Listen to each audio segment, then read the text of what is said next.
Dear students, हम पढ़ रहे हैं solution and it's colligative properties. Last period में हमने ऑस्मोसिस और डिफ्यूजन में जो डिफरेंस था वो डिफरेंस देखा।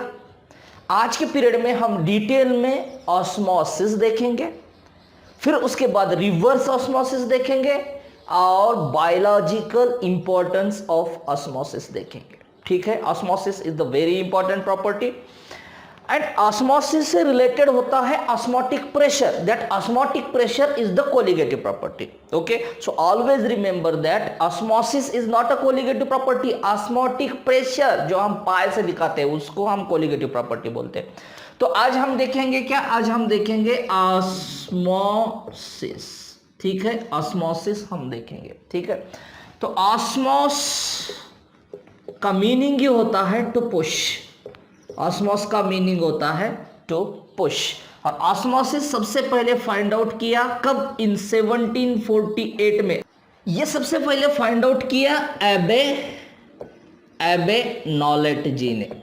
ठीक है, एबे नॉलेट, इन्होंने फाइंड आउट किया ये ऑस्मोसिस क्या होता है। ठीक है, तो ऑस्मोसिस समझने के पहले एक एग्जांपल को हम ऑब्जर्व करेंगे या इसके ऊपर डिस्कशन करेंगे कि ऑस्मोसिस क्या होता है। जैसे पौधा होता है, जमीन में पौधा होता है, तो वो पौधा क्या होता है? वो पौधा फ्रेश होता है, हरा भरा होता है। जब हम उस पौधे को जमीन से निकाल देते हैं तो वो पौधा मुरझा जाता है, वो अभी फ्रेश नहीं रहा है। अब उसके जो पत्तियां होती है या उसके ऊपर जो फूल लगा होता है वो सिकुड़ जाती है।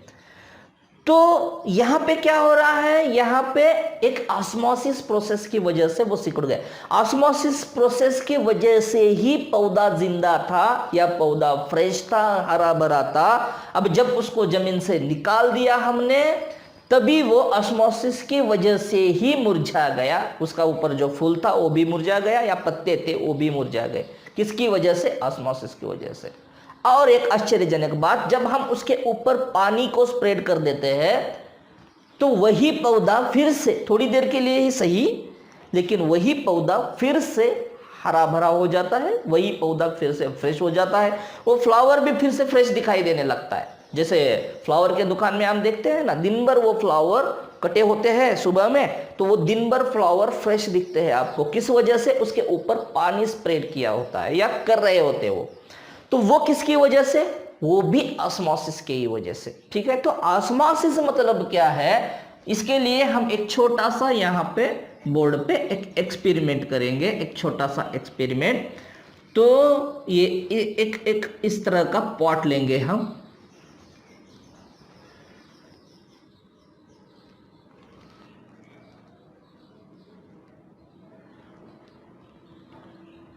ये एक इस तरह का पॉट लिया हमने। ठीक है, आप निकाल भी सकते हैं, जब देख रहे हैं तभी निकाल सकते हैं आप। अब इसके बीचों बीच एक मेम्ब्रेन है, पोर्स वाली एक मेम्ब्रेन है। माइक्रोस्कोपिक होल्स होते हैं उसको, माइक्रोस्कोपिक होल्स। ये छोटे छोटे जो आपको गैप दिखाई दे रहे हैं वो है पोर्स। छोटे छोटे गैप दिखाई दे रहे हैं वो है पोर्स। मतलब पोर्स वाली मेम्ब्रेन लगा दी है हमने। ये किस प्रकार के पोर्स? इसको माइक्रोस्कोपिक होल्स भी बोलेंगे। ये क्या है? माइक्रोस्कोपिक मतलब सूक्ष्म, बहुत ही सूक्ष्म। तो ये माइक्रोस्कोपिक होल्स है इसको। ठीक है, इसी को हम कहेंगे क्या? इसी को हम कहेंगे सेमी परमिएबल मेम्ब्रेन। ये क्या है? ये एक सेमी परमिएबल मेम्ब्रेन है। इसको हम क्या कहेंगे शॉर्ट में? इसको हम कहेंगे एसपीएम, सेमी परमिएबल मेम्ब्रेन। ठीक है, बाद में डिटेल में देखेंगे what is the semi permeable membrane. फिलहाल हम इस एक्सपेरिमेंट को कंप्लीट करते हैं। अब यहाँ पे इस साइड में हमने लिया क्या? इस साइड में हमने लिया प्योर सॉल्वेंट। ठीक है, मतलब यहाँ पे हमने प्योर वाटर को ले लिया। यहाँ पे हमने लिया प्योर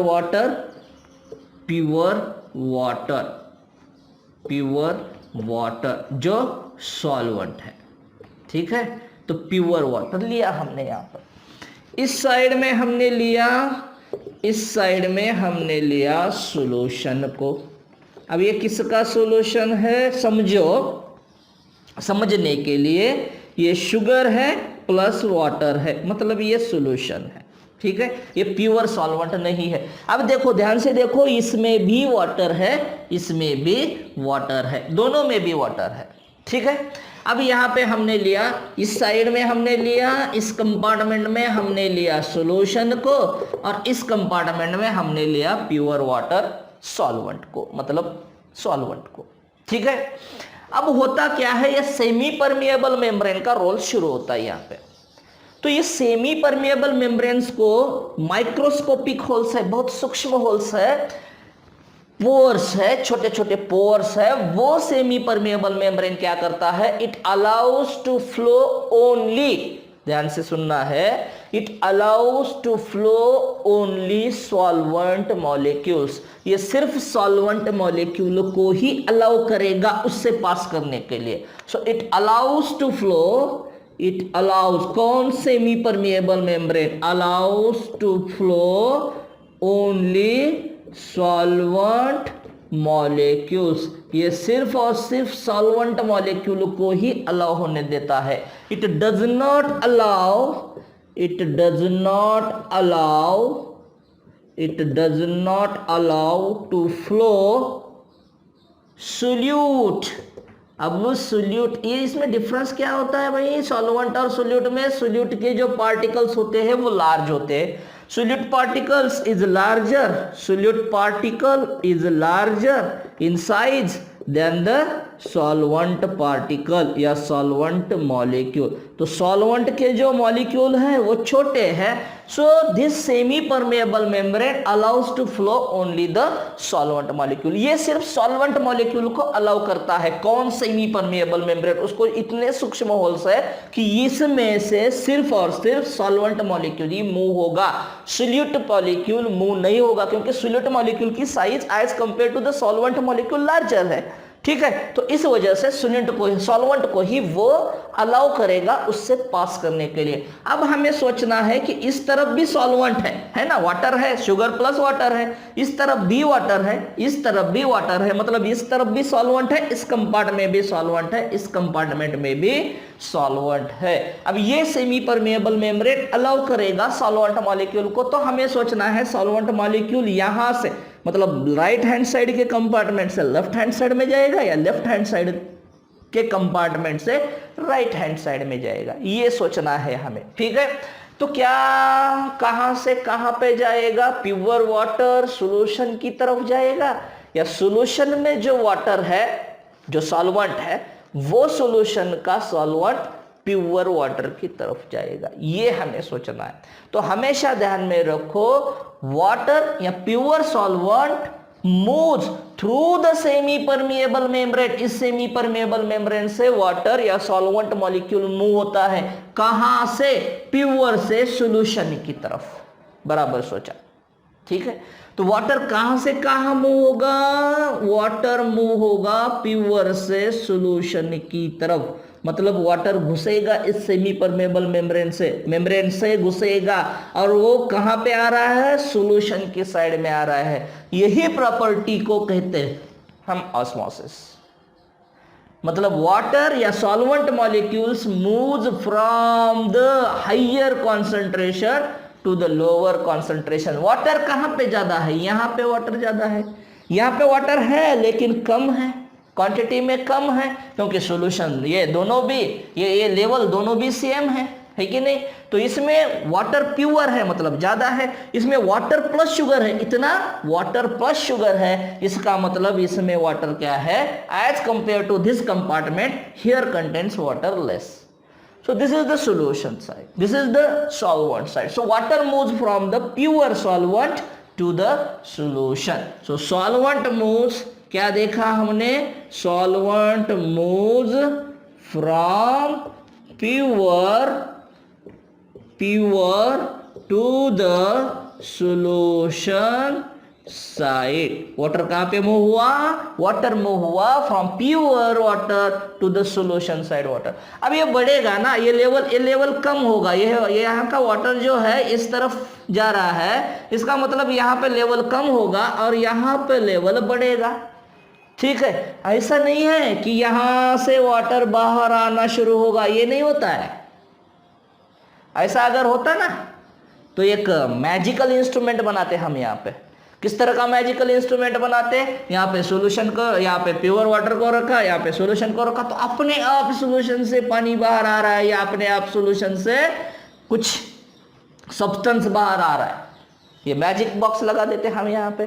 तो ये नहीं होता है, ये नहीं होता है। लेवल बढ़ेगा, level increases, but at a particular level, at the particular side, वहां तक ही बढ़ेगा, ऊपर से यहां से नीचे नहीं आएगा। तो वो किसकी वजह से? वो ऑस्मोटिक प्रेशर की वजह से नहीं आएगा। तो ऑस्मोटिक प्रेशर हम देखेंगे नेक्स्ट पीरियड में, ऑस्मोटिक प्रेशर क्या होता है। तो फिलहाल हम देखेंगे ये क्या है, ऑस्मोसिस। ठीक है, तो इसको कहेंगे ऑस्मोसिस। अब हम एग्जांपल को बदल देंगे। तो एग्जांपल को यहां से हटाएंगे। यहां पे हमने प्योर सॉल्वेंट नहीं लिया है, अब इस कंपार्टमेंट में हमने लिया है सॉल्यूशन। इसमें लिया सॉल्यूशन। कौन सा सॉल्यूशन? वही लिया, sugar plus water. Sugar plus water का सॉल्यूशन लिया इस साइड में। इस साइड में भी वही लिया, शुगर प्लस वाटर का सॉल्यूशन। तो ये भी सॉल्यूशन है, ये भी सॉल्यूशन है। अब हमें सिर्फ चेंज करना है मोल्स को, नंबर ऑफ मोल्स को। तो ये है 1 मोलार सॉल्यूशन।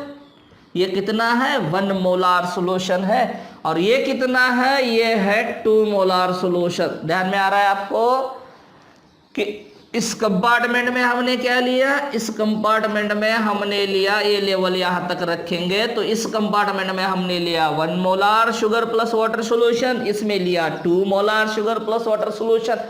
पहले में हमने प्योर सॉल्वेंट और सॉल्यूशन लिया था, इस एक्सपेरिमेंट में हमने दोनों तरफ सॉल्यूशन लगा दिया। सिर्फ फर्क ये किया कि यहाँ पे 1 मोलार है, यहाँ पे 2 मोलार है। इसका मतलब क्या होता है? तो इसमें 1 लीटर सॉल्यूशन है ये, तो इस 1 लीटर सॉल्यूशन में 1 मोल्स ऑफ शुगर है, इसको हम 1 मोलार बोलते हैं। इसमें 2 मोलार है, मतलब 1 लीटर सॉल्यूशन में 2 मोल्स है। तो इसमें शुगर के मतलब सोल्यूट के, इस साइड सोल्यूट के मोल्स कितने? 2 मोल्स इन 1 लीटर। 2 मोल्स इन 1 लीटर क्या? सॉल्यूशन। 1 लीटर सॉल्यूशन में 2 मोल्स है, और इसमें 1 moles of solute in 1 litre solution. ये 1 लीटर ही है सॉल्यूशन, ये भी 1 लीटर ही है सॉल्यूशन। इसमें 2 मोल्स है शुगर के, इसमें 1 मोल है शुगर के। तो किस में सॉल्वेंट की क्वांटिटी ज्यादा है? दोनों में। ये भी 1 लीटर है। इस एरो को, जो पहले वाला एक्सपेरिमेंट था, इसको हटाएंगे, तो इसमें 1 मोल और सॉल्वेंट मिला के 1 लीटर सॉल्यूशन बन रहा है, उसको हम 1 मोलार कहेंगे। इसमें सोल्यूट 2 मोल्स है और सॉल्यूशन पूरा मिला के 1 लीटर है। तो ये इसमें 2 मोल्स है इन 1 लीटर, इसमें 1 मोल्स है इन 1 लीटर। ठीक है, तो अब वाटर की क्वांटिटी, सॉल्वेंट की क्वांटिटी किस में ज्यादा है?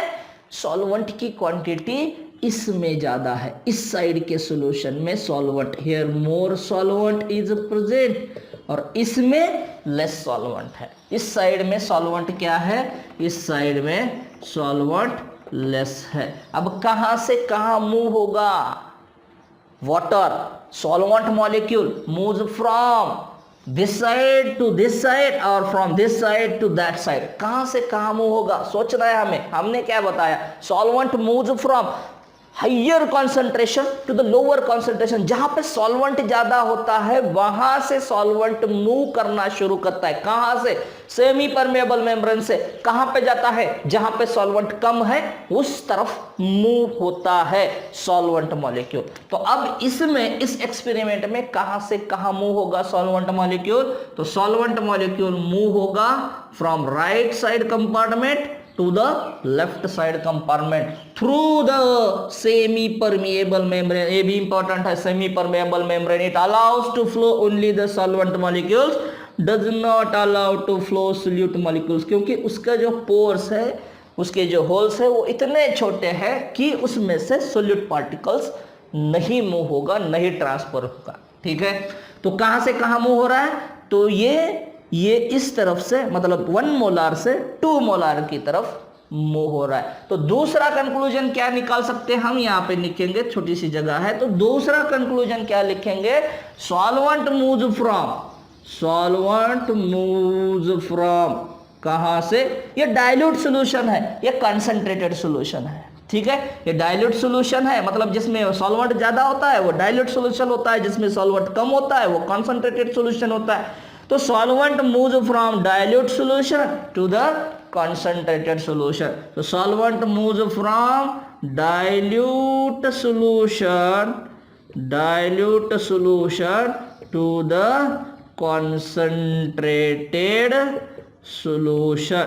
कहां से कहां मूव हो रहा है, डाइल्यूट सॉल्यूशन से कंसंट्रेटेड सॉल्यूशन की तरफ मूव हो रहा है, इसको हम कहेंगे ऑस्मोसिस। तो क्या डेफिनेशन लिखेंगे ऑस्मोसिस की डेफिनेशन लिखेंगे, solvent molecules moves from higher concentration of solvent to the lower concentration of the solvent। जहाँ ज्यादा सॉल्वेंट होता है वहां से कम सॉल्वेंट की तरफ मूव हो रहा है कौन, सॉल्वेंट मॉलिक्यूल, थ्रू और एक लिखेंगे, और from dilute solution to the concentrated solution, from dilute solution to the concentrated solution through the किसमें से, through the semi permeable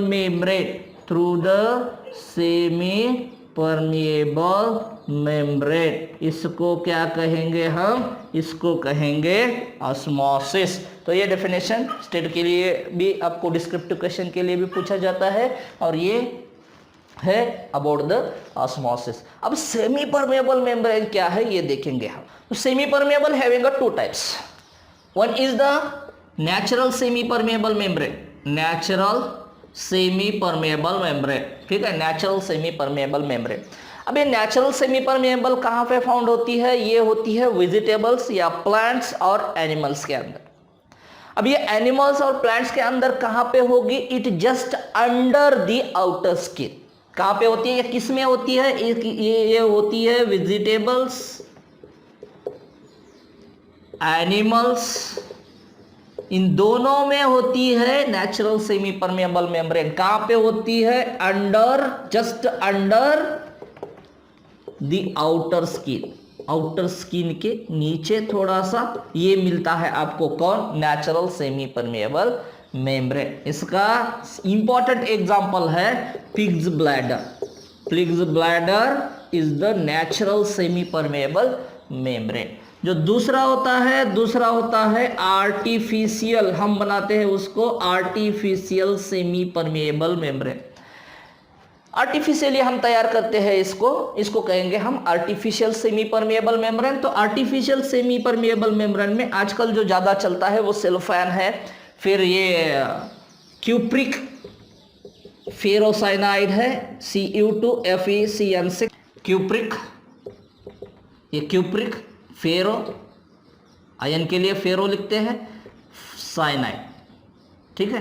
तो ये क्यूप्रिक फेरोसाइनाइड, ये एक आर्टिफिशियल सेमी परमेबल मेम्ब्रेन है। फिर सेलोफेन है, सेल्यूलोज नाइट्रेट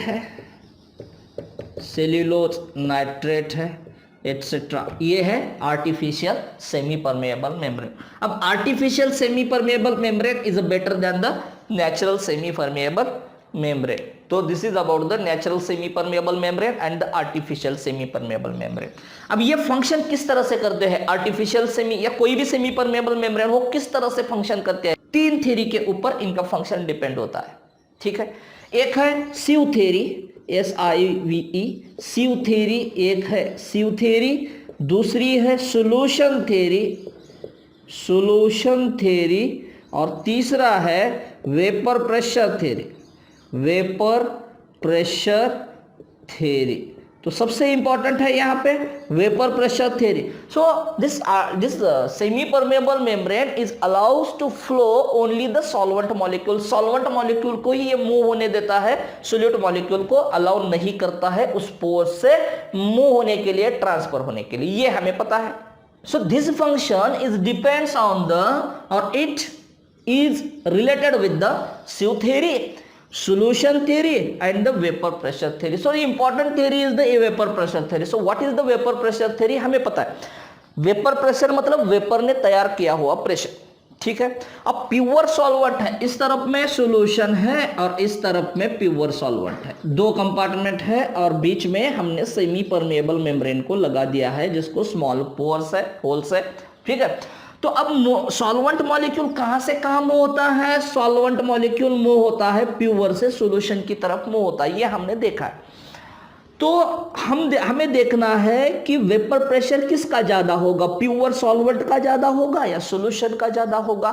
तो वेपर प्रेशर ज्यादा किसका होता है? प्योर सॉल्वेंट का ज्यादा होता है। It depends on the surface area. ये प्योर सॉल्वेंट में जैसे ये हमने सोल्यूट, नॉन वोलेटाइल सोल्यूट को ऐड कर दिया, तो दिस नॉन वोलेटाइल सोल्यूट ये प्योर सॉल्वेंट है और इसमें हमने नॉन वोलेटाइल सोल्यूट को ऐड कर दिया, तो ये नॉन वोलेटाइल सोल्यूट क्या करेंगे, ये सर्कल से दिखा रहे हैं हम नॉन वोलेटाइल सोल्यूट पार्टिकल्स, तो ये सोल्यूट पार्टिकल सरफेस एरिया कम करेंगे।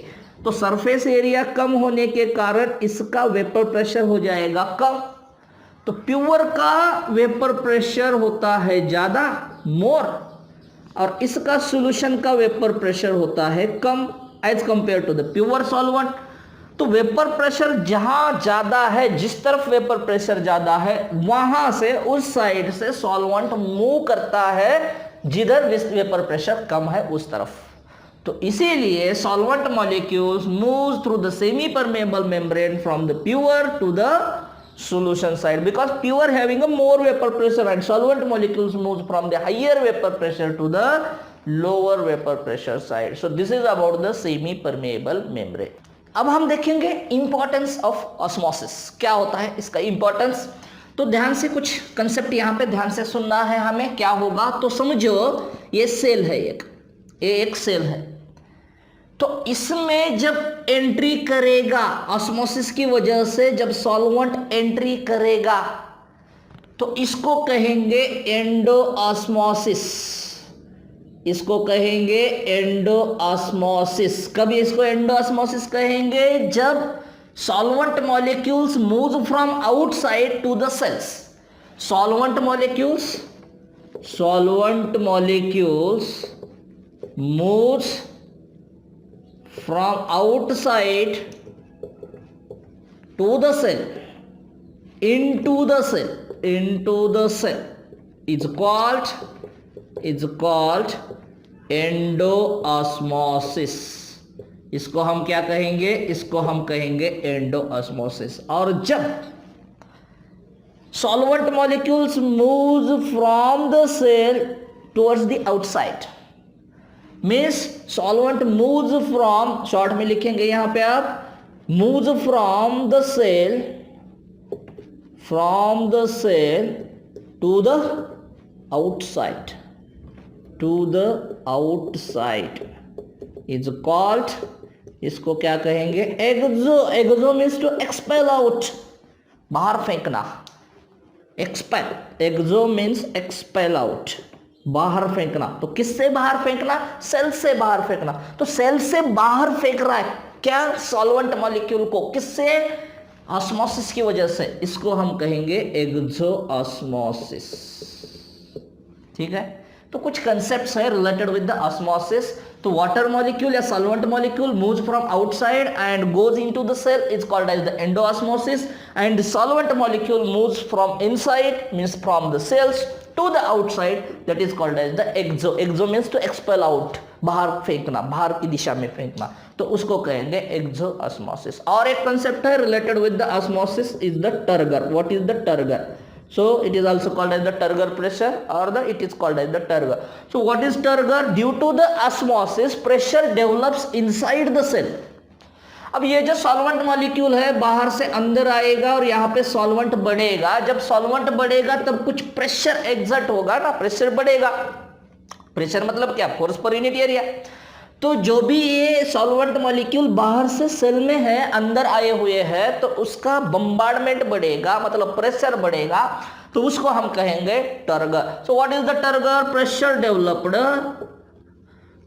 डेवलप्ड इनसाइड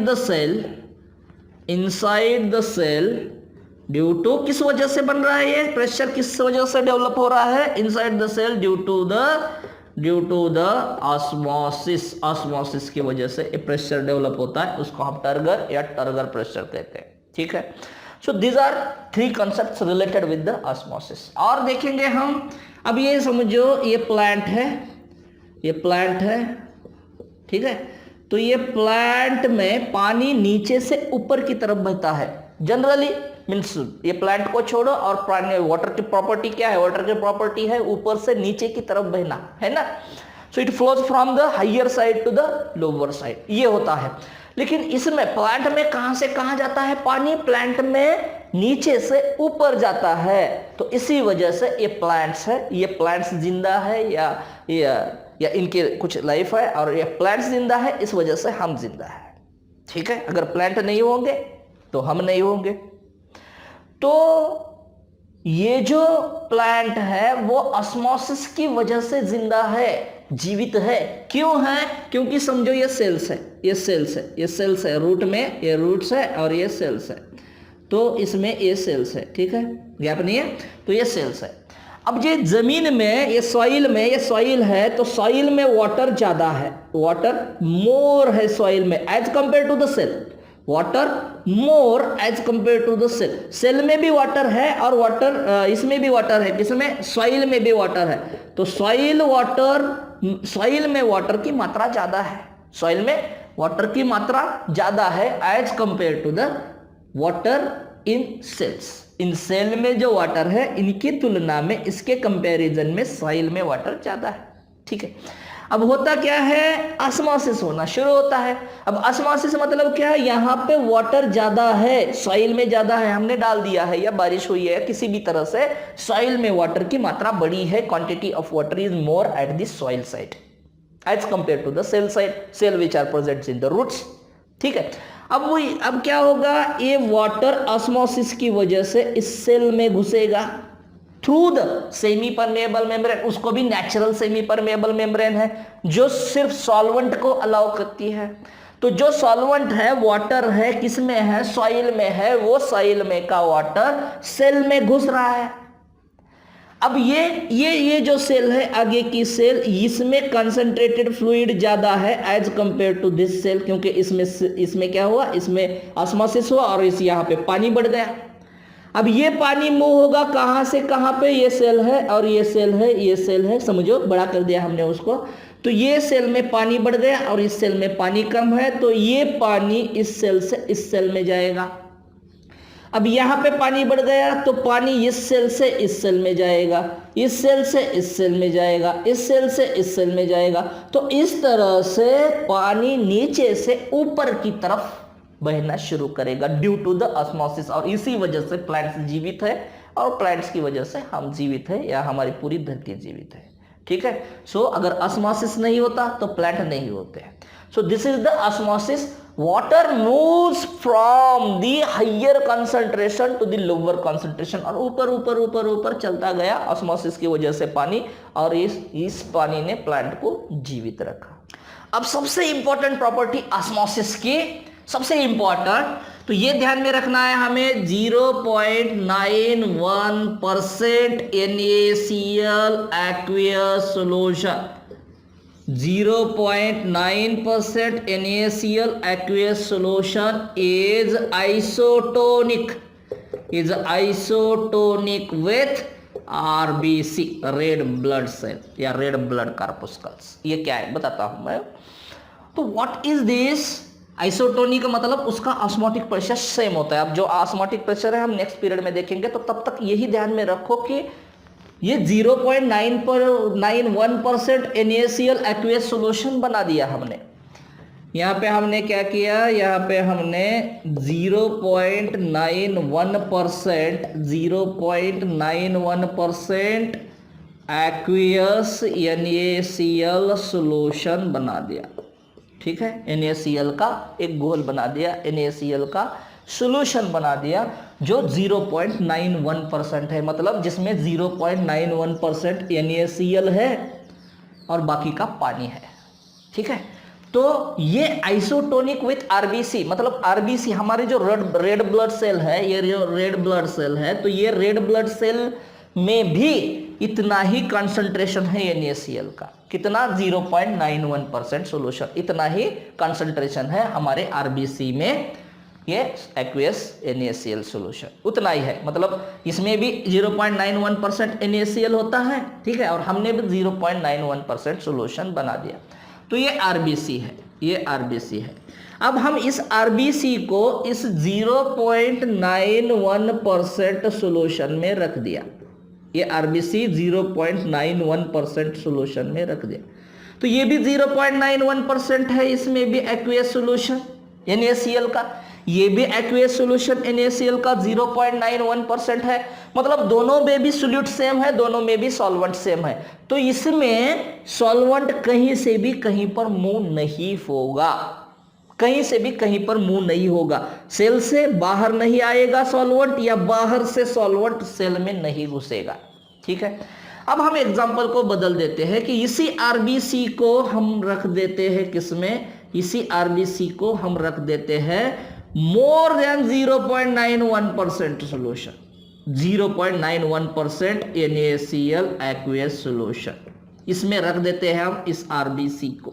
ठीक है, ये आरबीसी है, तो इसको हमने रख दिया किसमें, मोर देन 0.91% एक्वियस NaCl सोल्यूशन में रख दिया। अब क्या होगा, तो हमें सोचना है कि अब सोल्यूट किस में ज्यादा है, सोल्यूट किस में ज्यादा है। पहले तो ये भी 0.91% सोल्यूशन था, इसमें भी 0.91% सोल्यूशन था।